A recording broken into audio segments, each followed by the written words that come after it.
Eh bien, bonjour à tous, je suis ravie de vous accueillir. On est le 25 février 2026 et j'ai la grande joie et le grand plaisir d'accueillir Isabelle Audabram. Si vous êtes là aujourd'hui, si vous écoutez ce live en replay, peu importe, je pense qu'il n'y a pas de hasard. Si vous vivez des compulsions, de la fatigue mentale, une sensation de jamais faire assez, eh bien, ce live, il est pour vous. La plupart des femmes qui me suivent et qui suivent Isabelle, eh bien, elles ne manquent pas de volonté et ce sont même souvent des femmes qui ont une volonté hors norme. Elles gèrent leur travail, elles gèrent leur famille, leurs responsabilités. Elles ont déjà fait des régimes. Certaines de mes clientes sont déjà allées jusqu'à la chirurgie. Et pourtant, il y a un moment, il y a quelque chose qui lâche, et assez souvent, c'est le soir. Pas parce qu'elles sont faibles, mais parce qu'elles sont véritablement épuisées intérieurement. Et ça, on en parle très peu de cet épuisement qui vient pas juste de ce que l'on fait, mais qui vient aussi de l'environnement dans lequel on vit. Et c'est ce dont on va parler aujourd'hui. Une cuisine surchargée, toujours devoir prendre des décisions par rapport à cette cuisine, par rapport au fait de se nourrir soi, de nourrir sa famille, de faire en sorte que ses enfants aient ce qu'il faut. Et puis après, vous avez les enfants qui viennent, qui déposent les assiettes là, et vous vous retrouvez avec la montagne de vaisselle. Bref, toujours penser à quoi manger, pour qui, comment, quand. Petit loulou qui n'aime pas les oignons, grand loulou qui n'aime pas l'ail, des objets partout. Bref, je ne sais pas si ça vous parle, mais cette sensation d'avoir jamais fini. Et tout ça, eh bien, ça va venir maintenir votre cerveau en vigilance. Et un cerveau en vigilance, qu'est-ce qu'il fait? Eh bien, il va chercher du soulagement. Et c'est à ce moment-là que les compulsions arrivent. Et quand on s'est rencontré avec Isabelle, on a vraiment pris conscience que chacune dans notre métier, et elle va se présenter, euh, on en arrive à la même conclusion, en fait, que c'est toute cette surcharge nerveuse et pas un manque de discipline qui va nous amener, en tout cas, à avoir cette mauvaise relation à la nourriture. Et donc, oui, quand notre environnement change, eh bien, l'état intérieur change. Et donc, c'est vraiment pour ça que j'ai invité Isabelle, dont le travail me touche profondément. Ça a vraiment matché toutes les deux. Et elle accompagne les femmes à transformer leur intérieur. Alors aujourd'hui, on va s'axer sur la cuisine, mais leur intérieur en espace de soutien pour mettre de la clarté, pour mettre de la respiration. Et pas, le but n'est pas d'arriver à la perfection, c'est pas ça qu'on cherche, mais de se recentrer et de se retrouver dans une forme de sécurité intérieure. Donc, ce live, ça va être plutôt une conversation entre nous.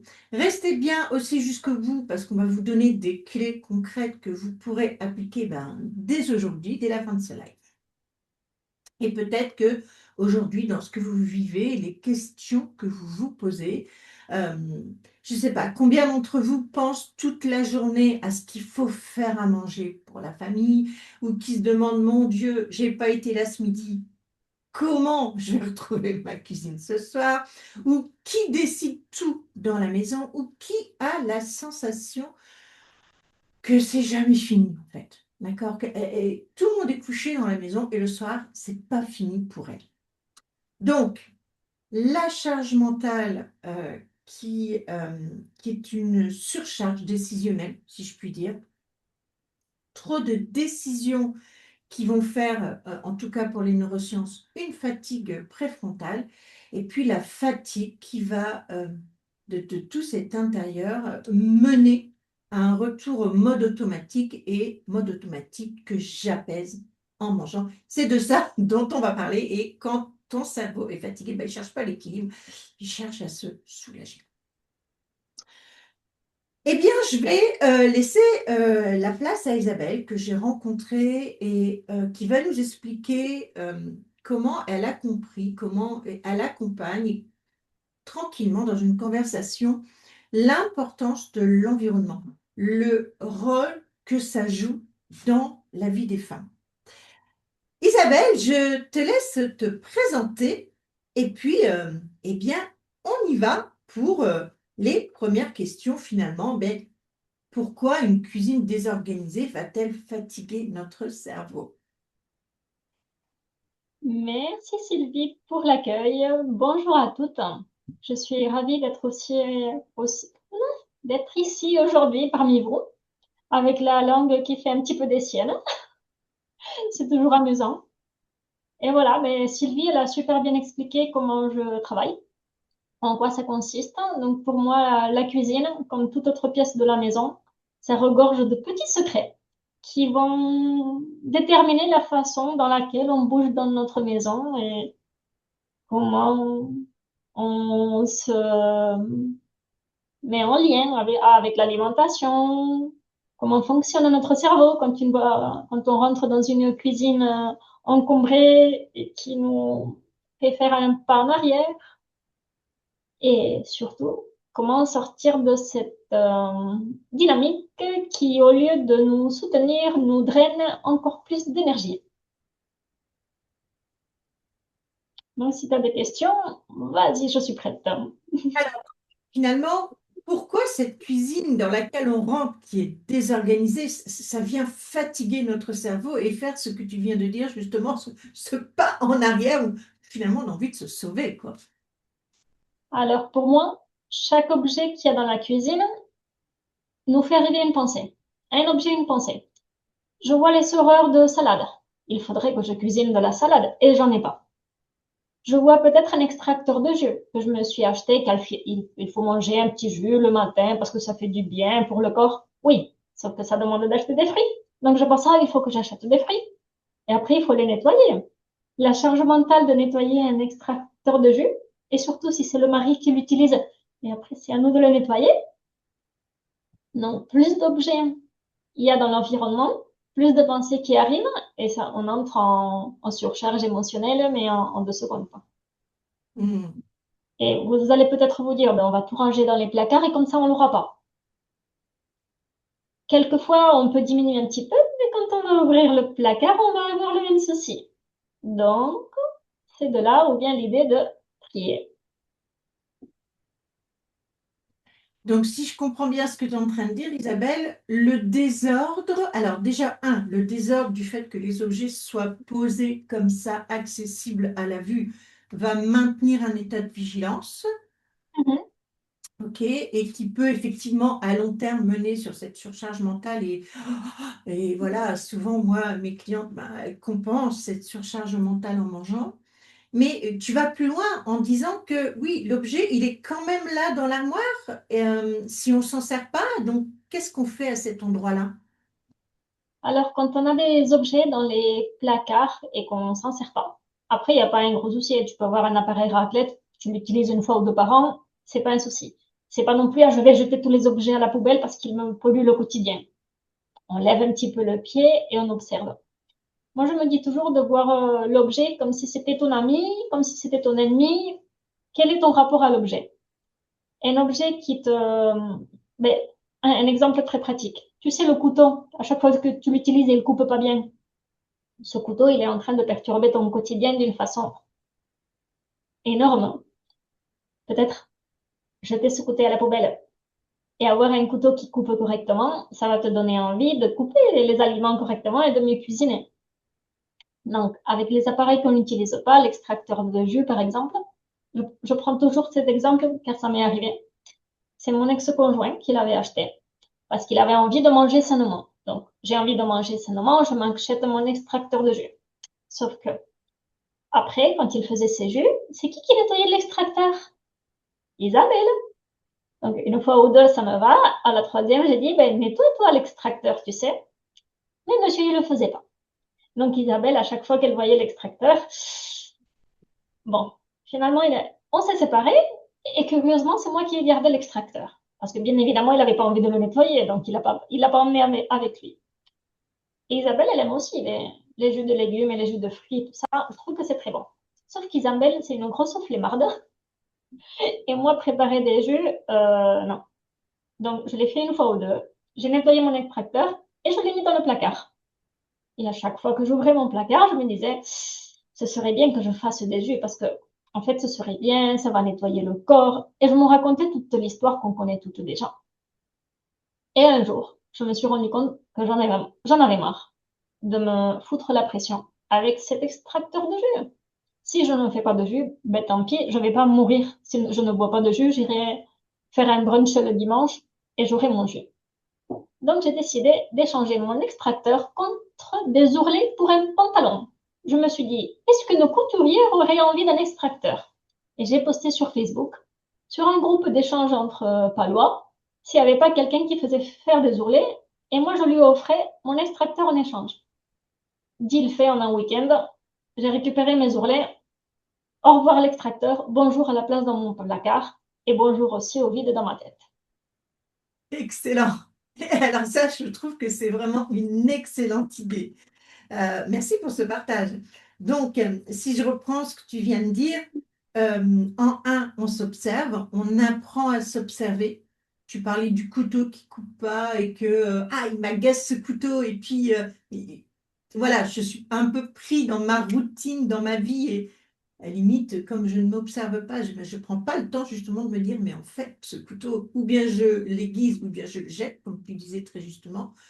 Donc, ça revient à ce que je dis toujours dans mes accompagnements, ralentir, s'observer, se mettre, souvent je leur dis, en métacognition, s'observer soi-même dans la vie pour pouvoir prendre des décisions justes. J'ai beaucoup aimé aussi ce que tu me disais par rapport à ton ex-conjoint et ça revient aussi à dire apprendre à poser ses limites aussi par rapport à l'autre, par rapport aux objets et à toutes ces relations qu'on peut avoir avec l'autre et aux objets parce que ben, c'est pas normal que si c'est chouchou qui se fasse un jus, ce soit moi qui nettoie. Donc aussi, comment je fais pour poser mes limites à cet endroit-là. Et puis, ce que j'ai aussi entendu dans ce que tu disais et que j'entends beaucoup aussi chez mes clientes, c'est le il faut que. J'ai un extracteur à jus, donc il faut que. Voilà, que je fasse des jus. Et tu l'as très bien dit, ben, si je ne fais pas des jus, et ben, tant pis, et je mange des légumes à d'autres endroits dans ma vie, et, etc., etc. Donc, cette pression qu'on peut se poser soi-même. Alors, je te remercie de cet exemple, Isabelle, parce que ce n'est qu'un extracteur à jus. Et pour autant, il se passe tellement de choses quand on le regarde et tellement de ce que l'on peut porter la culpabilité de se dire ah oui, j'ai pas fait de jus. Beaucoup de mes clientes ont cet intérieur qui dit qui raconte beaucoup de choses pas très gentilles sur elles-mêmes où elles se mettent effectivement la pression de oh là là, j'ai l'extracteur, j'ai pas utilisé, j'ai pas fait, je suis pas assez bien, je suis pas assez bonne à faire ça. Et elles portent plein de choses en fait. C'est pour ça que la clé est toujours d'observer, de voir ce que ça bouge en nous. Moi, je me dis toujours de passer 3 secondes à observer l'objet, faire un Mhm. petit pas en arrière et observer quelles sont les pensées qui nous traversent par rapport à cet objet. Et là, on en apprend des choses. Entre les il faut, les je devrais, les... Hmm. Donc en fait, ce que tu préconises, Isabelle, c'est de prendre un temps dans sa cuisine, euh, peut-être je sais pas, le lundi, ouvrir le placard de droite, le mardi, le placard du milieu, le mercredi, le placard de gauche, et puis d'aller scanner les objets qu'on a et après, comment on fait? Moi, je dis toujours d'écouter son corps. D'accord. Regarder l'objet et ensuite on peut fermer les yeux et voir si le corps il est détendu ou contracté. Hmm. Plus il y a de pensées qui arrivent en mode mitraillette, plus il y a des chances que le corps il soit contracté. Si par contre il n'y a aucune pensée qui vient, souvent que tout va bien, il y a de l'expansion, il n'y a rien à signaler. Mais s'il y a une mitraillette de pensée et qu'on est un petit peu attentif au corps, et on sent la respiration qui se coupe, qui devient un petit peu plus difficile, là, il y a de fortes chances que l'objet, il ait un petit message pour nous. C'est pas toujours de s'en débarrasser. Quelquefois, c'est justement de le changer de place ou de l'utiliser plus souvent et d'être honnête avec soi. Parce Hmm. qu'en fait, si on arrête en fait, si on regarde l'objet avec tous les il faut, tu devrais, ben c'est forcément pas vrai. Moi, l'extracteur de jus, c'était pas vrai ce qu'il me racontait, hein. bien sûr. Mais par contre, les serrures à salade, si vraiment je prends plaisir à acheter de la salade, pourquoi pas. Mais c'est très bien de l'avoir à un endroit qui soit facile à utiliser. Pas ranger au fond du placard où il est compliqué à atteindre. Hmm. Donc, d'avoir, alors, des fois, dans les cuisines, les placards sont effectivement assez profonds. Après, peut-être revoir aussi comment on organise l'intérieur, on réorganise l'intérieur de ces placards. Je ne sais pas pour vous, mais justement, je me faisais la réflexion la semaine dernière. Donc, en dessous de mon évier, il y a des produits. J'ai plus de bébé à la maison, donc les produits sont là. Et puis, voilà, et je suis sûre, il y en a, il reste 3 fois rien dedans et ça prend une place qu'il n'y a pas besoin. Et de prendre, voilà, de remonter ses manches un petit peu de temps en temps et d'aller en exploration avec sa lampe de spéléo dans son placard et peut-être d'avoir des zones dédiées. Qu'est-ce que tu en penses? Parce que le cerveau, il aime bien quand même d'une manière générale, hein, chaque cerveau fonctionne de manière différente, mais d'avoir des zones dédiées. Le cerveau, lui, va nous accompagner, aller de A à Z sans passer par B, C, D, etc. et d'aller le plus rapide possible. Donc, je ne sais pas, par exemple, la zone dédiée aux produits sucrés, la zone dédiée aux produits salés, la zone dédiée aux assiettes, la zone... Voilà, comment toi, aussi dans tes accompagnements, tu conseilles ça? Est-ce que tu as des tips à partager par rapport à la cuisine et à... je me libère un peu de tout ça. Alors, la première chose que je dis toujours, c'est de moins de choses on a, plus facile ça va être à gérer. La règle magique, je dirais que les placards soient toujours remplis à 80%, qu'il y ait un 20% de libre pour que les objets soient faciles à bouger. Hmm. Dans l'alimentaire aussi, plus c'est clair à voir ce qu'on a, plus facile c'est à utiliser et à éviter d'acheter 3 fois du tomate en conserve si on en avait déjà. Bien évidemment aussi catégoriser les boîtes d'un côté, le sec d'un autre, le sucré d'un autre. Et aussi, là, il y a un truc que je trouve toujours aussi très intéressant, c'est de jeter ce qu'on ne va pas manger. Il y a souvent cette difficulté à jeter les aliments qui sont en trop.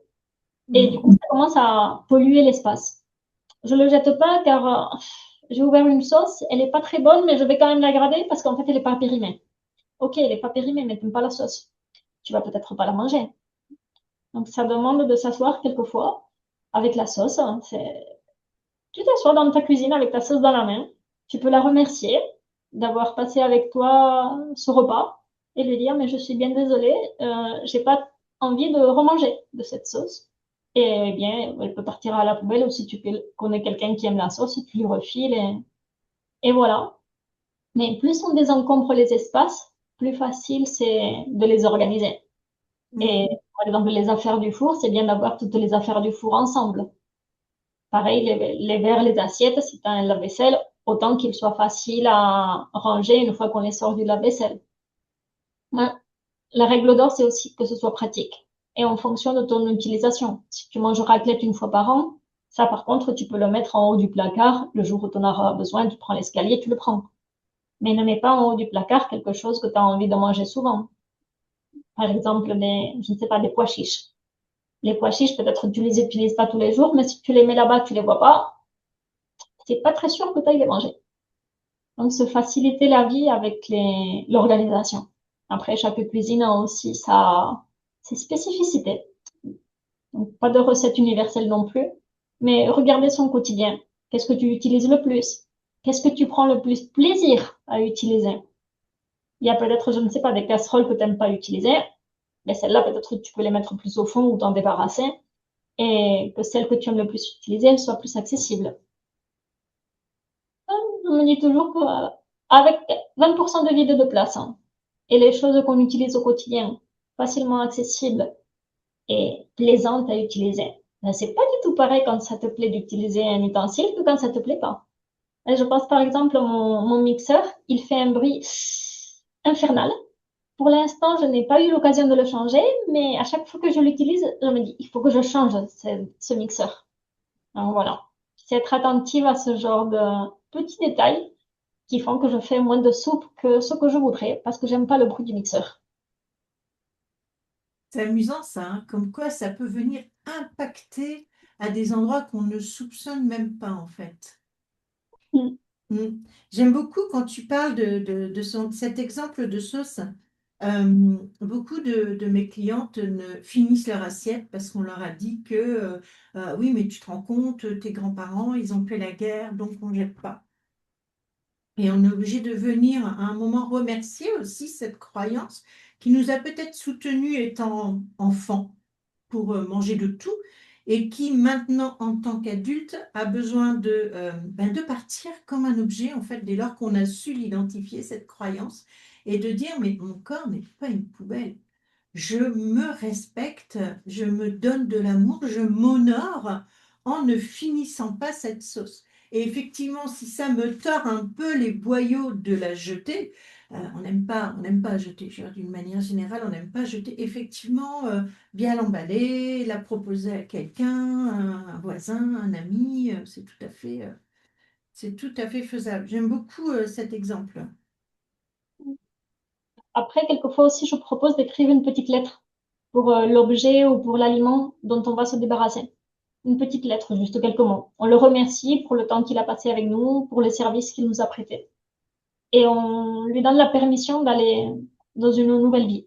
Et même si c'est partir à la poubelle, ça peut aider à libérer aussi notre esprit de cette culpabilité de jeter un aliment, parce que quelquefois, je ne sais pas. Du pain dur. Je garde le pain dur pour faire du pain perdu. Mais si je suis honnête, j'aime pas forcément le pain perdu, mais je suis quand même en train de garder le pain dur pour faire du pain perdu. Et tu te pollues tous les jours l'esprit à te dire qu'il faut que tu fasses le pain perdu. C'est ça. Mais si tu es honnête, non, je n'aime pas le pain perdu. Je suis désolée d'avoir laissé ce pain devenir dur et rance et je n'ai pas envie de le manger. Je le jette et je le remercie d'avoir été là ce jour-là et j'honore, comme tu disais, ce côté de je me respecte en ne faisant pas ce pain perdu. C'est ça. Euh, J'aime beaucoup aussi cet exemple de pain perdu parce que finalement, si je fais une compulsion et que finalement je vais faire ce pain perdu quand même, que je vais le manger alors que j'en ai pas envie, parce qu'en arrière-fond, il y a il faut pas jeter, etc. C'est pas bien, je suis pas assez bien parce que j'ai pas su faire en sorte que tout ce qui est dans ma cuisine soit utilisé. Il y a beaucoup ça hein, qui revient aussi en arrière-fond. Ça explique que la compulsion, à ce moment, ça devient un signal de je me suis pas respectée en fait. Et l'idée, c'est pas d'être dans le contrôle ni de chercher la perfection dans sa cuisine et dans son alimentation, mais de se sentir soi-même en sécurité avec et cette alimentation et ce corps dans lequel on n'aura pas mis effectivement, pain perdu ou euh, je ne me souviens plus du nom, là, c'est ce gâteau qu'on fait avec le pain, là. Pudding. Oui, c'est ça. J'aime pas ça du tout, le pudding. Mais oui, rien qu'à l'idée que oui, c'est fait avec du vieux pain, moi, voilà, ça me pose un problème et qu'on y mette de l'alcool pour passer le goût du. Non, j'ai vraiment un problème avec ça. Je préfère jeter le pain et tout va bien, quoi. Donc, c'est vraiment.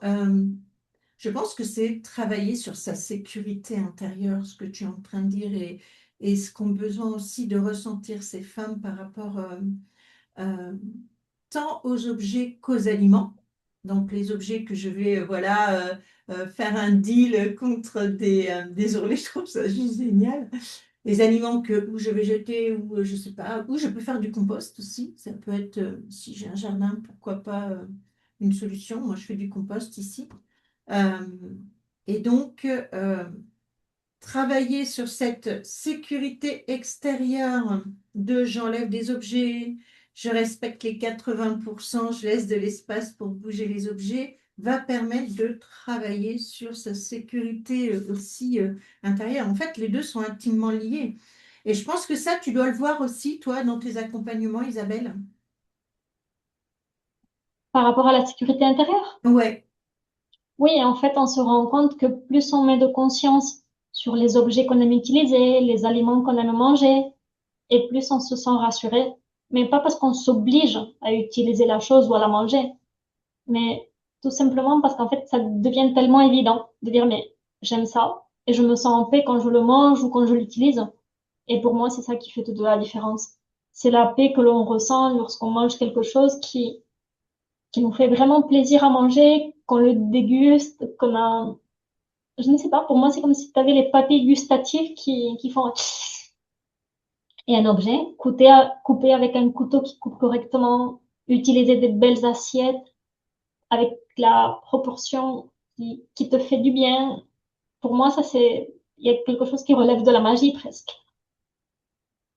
Mais oui, mais on ne mange pas que avec sa bouche, on mange avec les yeux. Je dis toujours à mes clientes, mais prenez le temps de vous faire une belle assiette. Vous avez une assiette ébréchée, ben, si vous pouvez la jeter, jetez-la, rachetez-vous un lot de 6 assiettes. Aujourd'hui, c'est pas ça qui coûte le plus cher. Il y en a des super mignonnes.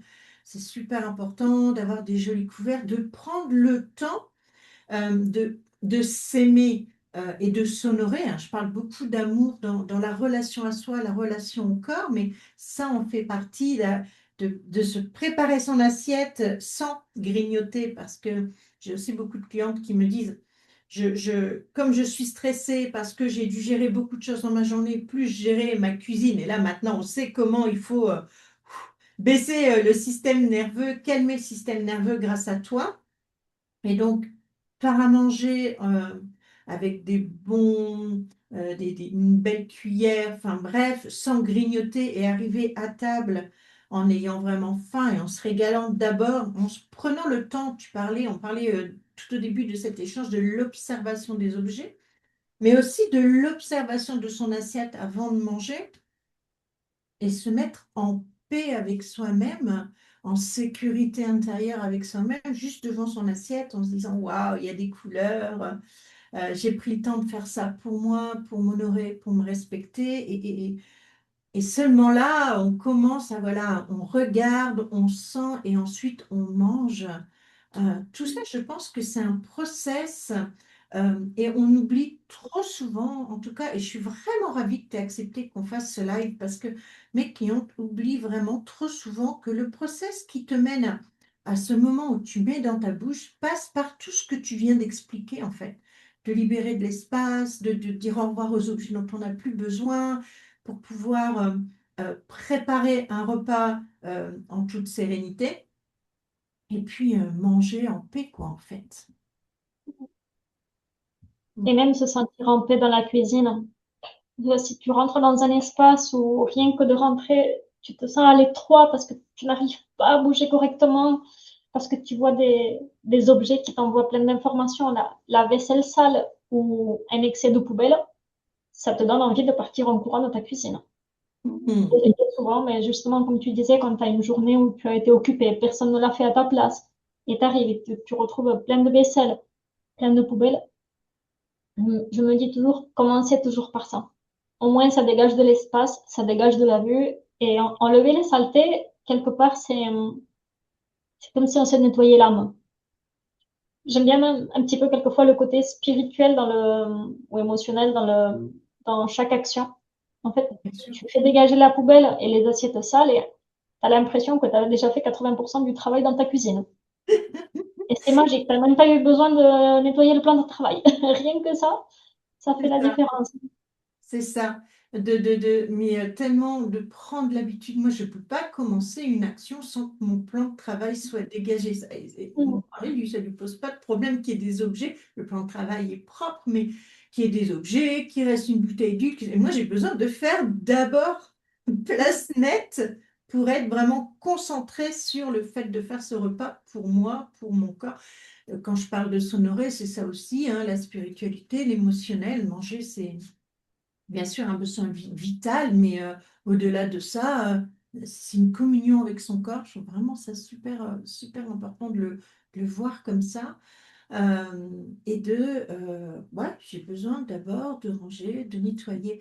Et comment on peut faire alors il y a, tu disais tout à l'heure quelque chose de très intéressant aussi, parce que tu disais que chaque cuisine a sa configuration. Moi, j'ai énormément de chance. J'ai une grande cuisine tout en longueur.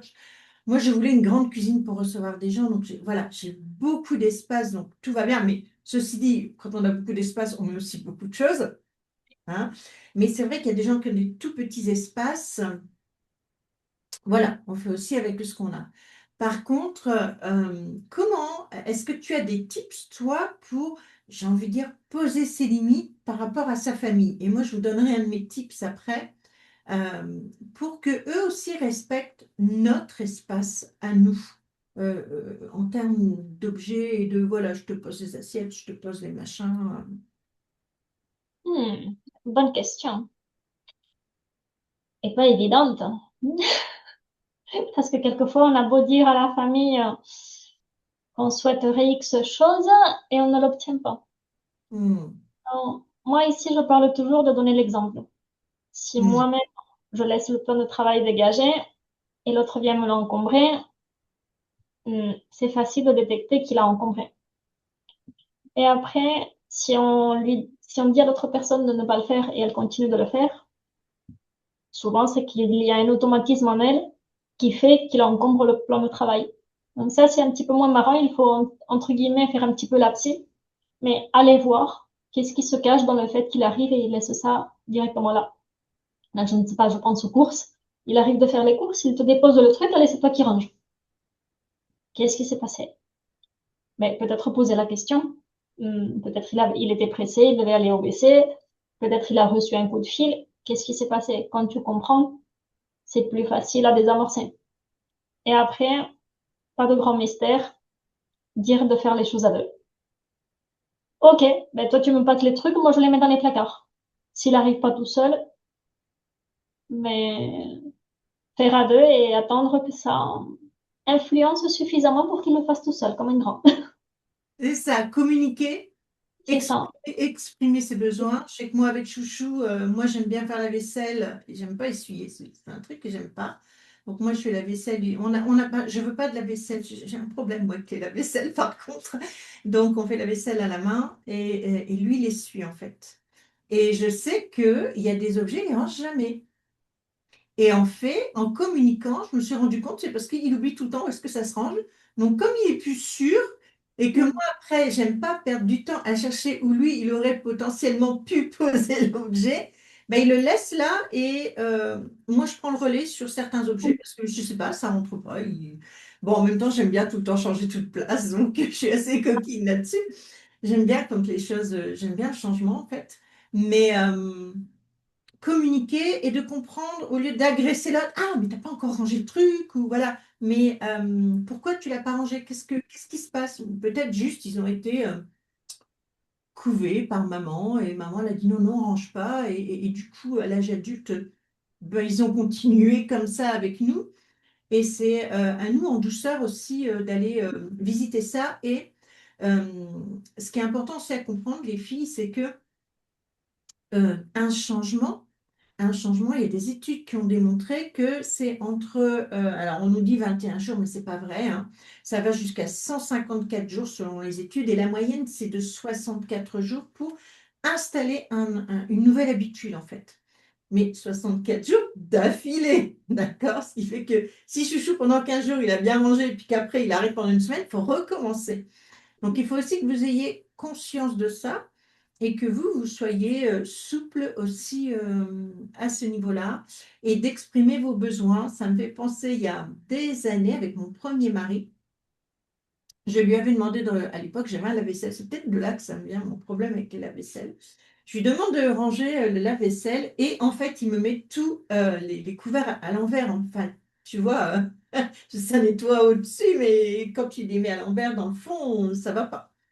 Et donc, et à l'époque, je savais vraiment pas communiquer. Et je dis, mais enfin, tu te rends compte, enfin, réfléchis, les couverts, ça se met pas dans ce sens-là. Et du coup, sa réaction, ça a été, ben, débrouille-toi, je le ferai plus si tu m'aboies dessus. Donc, à nous aussi d'être suffisamment fines pour exprimer en douceur nos besoins. Sinon, on risque de se reprendre. un retour de bâton de boomerang. Le lave-vaisselle, il est très très marrant, je trouve. Moi, je mets les couverts à l'envers aussi. Eh ben, tout va bien.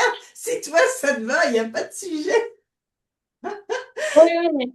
D'ailleurs, il y a des personnes quelquefois qui viennent chez moi et me disent, je vais mettre les choses dans le lave-vaisselle. Non, laisse-moi, je les mets moi-même. Je déteste sortir des trucs du lave-vaisselle qui ne sont pas mis de la façon dont moi je les mets. Je suis la maniaque du lave-vaisselle. Mais bon, après, c'est des avantages de vivre seule et de ne pas avoir quelqu'un qui me met les trucs à l'envers. C'est ça. Mais c'est vrai que le lave-vaisselle, c'est un... Je crois que c'est un des trucs de la maison qui est le plus conflictuel. Parce que chaque personne, elle a une façon de ranger les choses là-dedans. Il n'y a pas une norme universelle, même si on voudrait bien qu'il y en ait une. Il n'y en a pas parce que chaque personne a ses goûts et ses préférences et les personnes qui aiment le mettre sans qu'il soit rempli à ras-bord, les personnes qui viennent le remplir à ras-bord. Et après, je trouve aussi que dans la cohabitation, c'est surtout aussi reconnaître qu'on n'a pas tous les mêmes préférences. Tout simplement, par exemple, moi, c'est hors de question que je repasse. Je n'aime pas repasser. Donc, si un jour, moi, j'achète des trucs qu'on peut faire comme ça, et voilà. Et si un jour j'ai un conjoint qui utilise des chemises, ben, c'est lui qui va les repasser, hein. Moi, on va pas attendre que je les repasse. Et On par est... contre, j'aime beaucoup m'occuper du linge. Le plier, j'adore plier du linge. Hmm. La vaisselle, par contre, non, c'est pour ça que j'ai un lave-vaisselle. Mais c'est intéressant ce que tu dis par rapport au linge. Donc, j'ai deux garçons. Aujourd'hui, ils ont 25 et 27 ans. Et quand ils ont eu 12 ans, donc, tu sais, à cet âge où ils choisissent leurs fringues et tout, j'ai dit, OK, donc maintenant, moi, je n'aime pas repasser, je déteste ça, donc je leur ai appris à repasser. Et de manière assez surprenante, ils ont changé leur style de vêtements et ils ont fait comme moi, quand je vais dans un magasin que je vois même une fringue qui me plaît à mourir, je chiffonne et que je vois que ça reste chiffonné, tant pis. Je ne le prends pas. C'est hors de question. Je ne supporte pas non plus de repasser. Et tout va bien. Il y a plein de tissus qui ne se repassent pas aujourd'hui. Des Burlington, des Jersey, enfin, qui ne se repassent pas. Et c'est marrant comme quoi, quand on donne à l'autre, si euh, on pose nos limites et qu'on lui donne son pouvoir aussi, tu vois, parce Mm. qu'aujourd'hui, ça a repassé, hein, du coup, ils ont appris. Parce que quand même, des fois, tu as des entretiens où il faut quand même une chemise. Ben, l'autre, il fait aussi ses propres choix, quoi, de se dire, ben, ah oui, comme moi je le faisais, c'était bien, mais maintenant, c'est toi qui dois le faire, je vais le faire autrement. Après, moi, le tips que je donne, je dis toujours, on communique mieux avec de l'humour. Alors, Oui. attention à la taquinerie, parce que moi, je peux être parfois taquine, mais il faut quand même faire attention à ne pas blesser l'autre. Mais quand je vois que ils ont posé trop d'assiettes, tu sais, et qu'ils n'ont pas, parce que régulièrement ça se refait. Là, ils sont à la maison tous en ce moment parce que j'en ai un qui a été opéré, donc voilà, donc, tout le monde est à la maison. Euh, eh ben, gentiment, je vais prendre la casserole, je vais la mettre au milieu de la table, puis je vais prendre une fourchette, je vais manger la casserole, l'air de dire, de toute manière, j'ai plus d'assiette. Je peux pas mettre la table, il n'y a pas d'assiette. Bon, il y en a encore, bien sûr. Et là, ils comprennent, ah ouais, c'est vrai, on n'a pas fait la liste. Donc, bien sûr, il y a une manière de faire. Ils savent que c'est... Mais de toute manière, crier et culpabiliser l'autre, ça ne marche pas.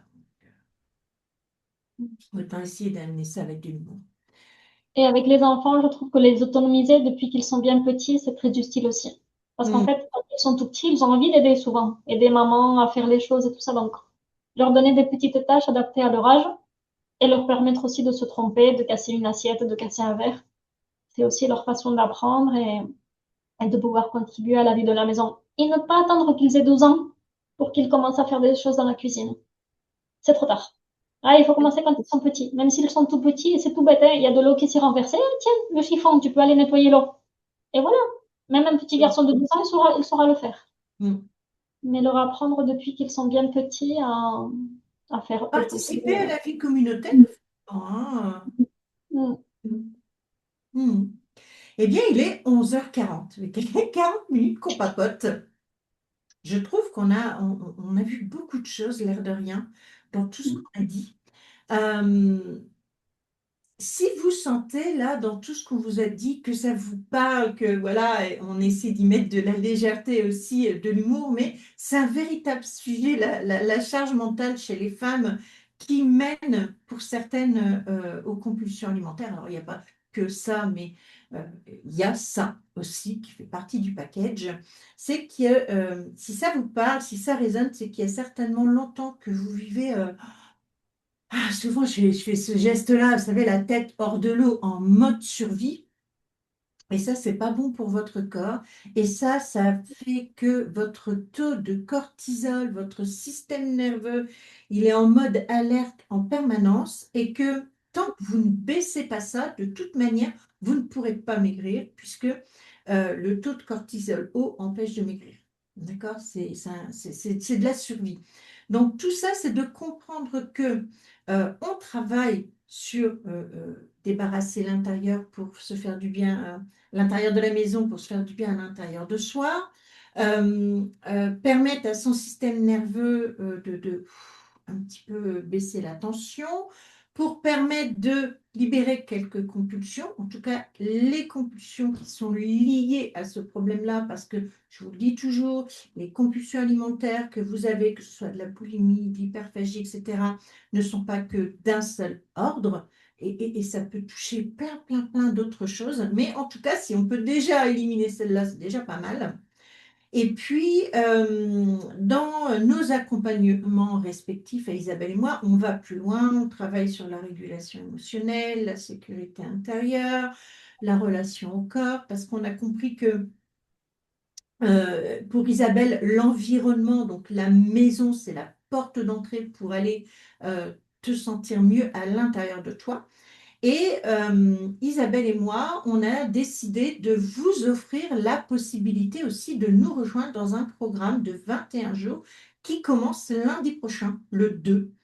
21 jours durant lequel vous allez avoir l'énorme change d'avoir le programme tout fait sur je me reconnecte à mon alimentation et vous aurez 3 lives avec Isabelle et moi dans lesquels vous allez venir pouvoir poser vos questions et avancer sur cette libération de la maison, cette libération émotionnelle, cette libération intérieure.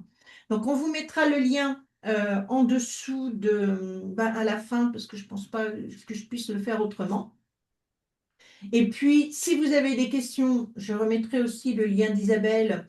Et alors, Isabelle, je ne sais pas si toi tu proposes ça, mais moi, je propose aussi un rendez-vous de 30 minutes pour les personnes qui, des fois, veulent aller plus loin et veulent un accompagnement plus poussé de plusieurs mois. Donc, si tu as ça, je te laisserai me le donner. Oui, tout à fait. De toute façon, je comptais le proposer si quelqu'un souhaite en parler plus en profondeur.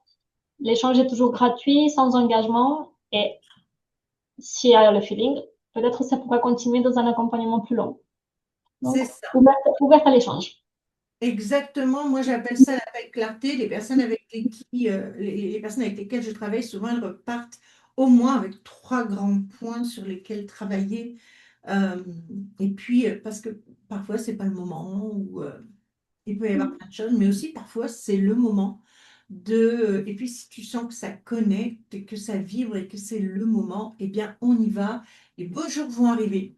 On dit toujours qu'au printemps, on fait le nettoyage et je trouvais que ce live qui arrive maintenant, il arrive juste au bon moment pour commencer à préparer l'été. Moi, je sais que souvent, hein, au mois de mars, je commence un petit peu à remettre des choses. J'ai déjà commencé de toute manière, donc voilà, à remettre des choses de manière un peu différente.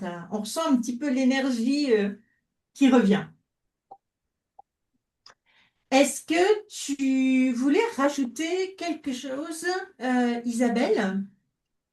Non, tout simplement te remercier pour ce moment qui a été un grand plaisir et remercier aussi les femmes qui sont là, qui nous voient et vous dire qu'on est là, qu'on a envie de continuer de partager plein de choses. Et voilà, voilà, hein, et de souhaiter une bonne journée au soleil aujourd'hui. Oui, à ce qui paraît, il fait beau partout dans la France. J'ai entendu ça tout à l'heure, donc c'est juste formidable. Euh, voilà, tout ça, ça se travaille avec douceur, ça se travaille avec méthode. La méthode 21 jours, on commence le 2 mars. On vous mettra le lien et on aura vraiment grand plaisir. Vous voyez, on est très fluide, Isabelle et moi, parce que finalement, on parle plus ou moins de la même chose, hein, je veux dire, voilà. Euh, et c'est vraiment avec beaucoup de joie qu'on vous accompagnera là-dessus. Isabelle, merci beaucoup pour ton authenticité, merci beaucoup pour tes partages, merci beaucoup pour ton vécu et tes tips. J'ai trouvé ça génial, tout ce que tu nous as partagé, parce que c'est tellement vrai et c'est tellement du vécu. Donc, merci. Merci, merci, à toi aussi. C'était super chouette. J'ai comme un enfant dans la cour de récréation. Eh ben, moi, j'ai bien aimé ça aussi. Donc, je vous souhaite à tous une excellente journée. Je vais arrêter le partage. Et puis, eh ben, je vous dis à tout bientôt. À bientôt! Au revoir à tous!